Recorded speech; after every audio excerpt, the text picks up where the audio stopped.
Multiplying decimals with number chips. This is a digital lesson, and it starts with explaining to the students how to move those decimal points to the far right on every factor, and then multiply as if they were whole numbers. And then when you get to product, you're going to move that decimal point back the same number of places to the left. So it gives a couple examples of how to do this. In this problem, there's only one decimal point to move one place to the right. So they're going to multiply as if they're whole numbers and then move that one decimal point back to the left in their answer. The second example shows when you're moving two places to the right because you're moving two decimal points, each one place to the right. So then you multiply as if they're whole numbers. You're going to move the decimal point in the answer back two places to the left. So students are going to start on slide 5. They've got these movable number chips, movable decimal point. And it starts out with pretty simple decimal multiplication, and it gets a little more complicated as they go. So it starts with the first factor and asks students, how many places are we moving that decimal point to the right? Or we're moving 2.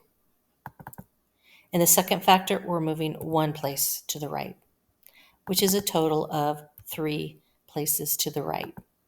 Now students are going to multiply.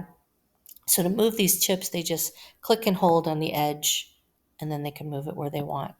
So 5 times 2 would be 10. We're going to carry a 1. 5 times 7 is 35. And 1 is 36. We're going to carry a 3. And then 5 times 3 is 15. Add 3 gives them 18. Now we want to move the decimal point back 3 places. So click and hold on the decimal point. 1, 2, 3, and this is where it would go in their answer. So they have several problems to solve. It's a little bit more complicated as they go. All of the numbers they need, again, are on every slide. So if they get to the end and the numbers aren't working, they know they've made an error somewhere and they need to go back and check.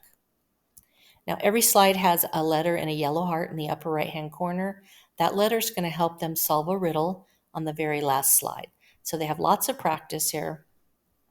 When they get to the last slide, they're going to look at all of these products. So they're going to have these answers on one of the slides. They go back to that slide, they find the letter in the yellow heart, and they're going to type it here. And if they've done it correctly, then they will answer the riddle, what is black and white and red all over. And that is a digital lesson on multiplying decimals with number chips.